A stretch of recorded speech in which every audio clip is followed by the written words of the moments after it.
All right, Jack spots a campfire. This is question 3 on the test 3 review. So number 3.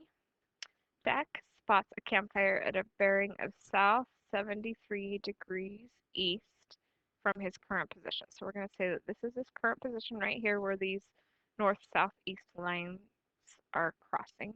And south 73 degrees east would mean that we go from the south, so this is south, toward the east, which is here, by 73 degrees.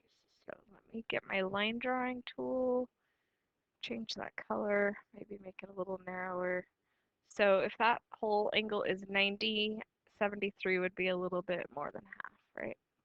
So somewhere in there, and then I'm going to label that as 500 feet. Oh, well, that's actually a different part of the problem.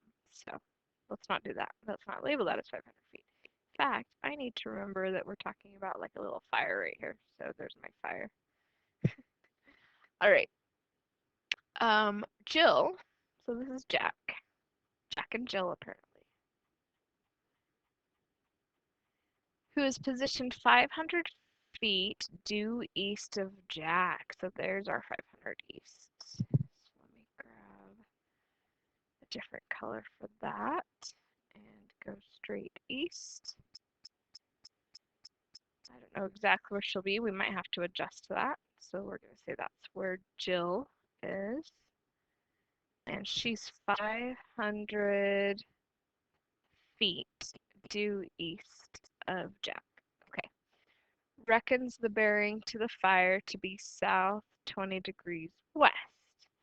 So again, I'm going to make myself a little crosshairs. That way I can keep track of what I'm doing a little better. And she thinks that this is another color here. South 20 degrees west from where she is.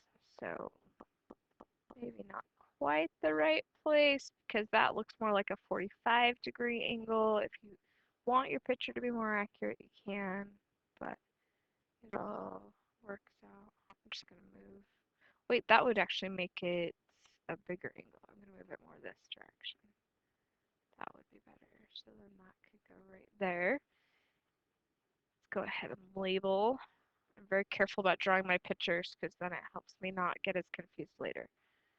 So this right here should be like 73 degrees, right? And then this one here is 20 degrees. Okay. Determine the distance from the campfire to each person rounded to the nearest foot. So we're both going to find this distance right here and this one right here. So I want a variable. I don't know what to call them. I would use J, but everything is J's. Or I could use X and Y, but they're not horizontal and vertical, so that could be confusing. Oh well, I'm just going to use X and Y. Okay, so we want the distance of Jack from the fire and the distance of Jill from the fire. So essentially, right now we know outside angles. We need to find the inside angles so that we know the measurements of the triangle so that we can solve it. So if this is 73 out of 90, then this angle right here will be 17 because 17 plus 73 is 90. And then if this angle is 20 and this whole angle is 90, then this angle right here would be 70. So then we can find this angle because if we know those two angles, we add those together and that's 87, right? So 17 plus 70 is a total of 87 degrees. So then we take 90 and we subtract 87, which gives us 3. Nope, not 90, 180. A triangle is 180. So scratch that. 180 minus 97, and we actually get 93.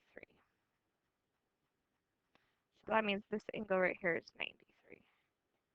Okay, so what that does is it allows us to use the law of sines to find x and y.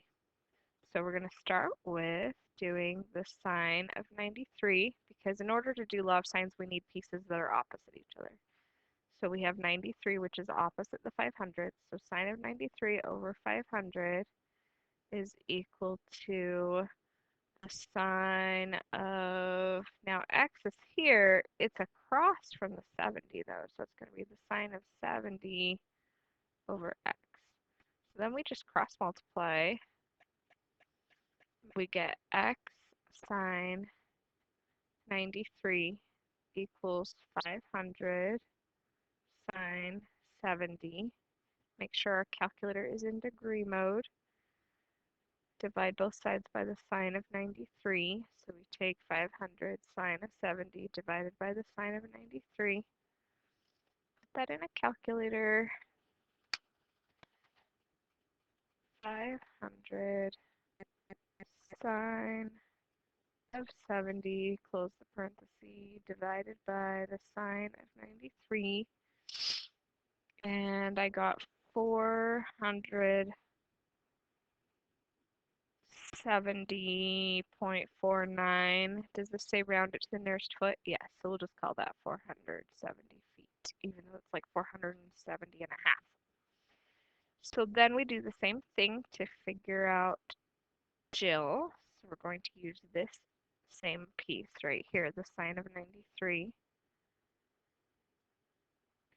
Control-G, Control-C, Control-V. Okay, so we're reusing that exact same piece because that was came from our original information. And then to find Jill, we're finding y, which is across from 17 degrees. So the other side of our equation is going to be the sine of 17 over y.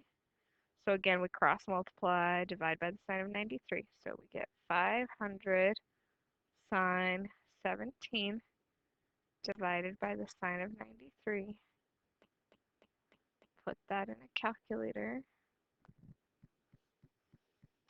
So 500 sine 17 divided by sine of 93. And that one gave us 146 feet. So Jill obviously is much closer to it than Jack is. And those should be the answers to our questions.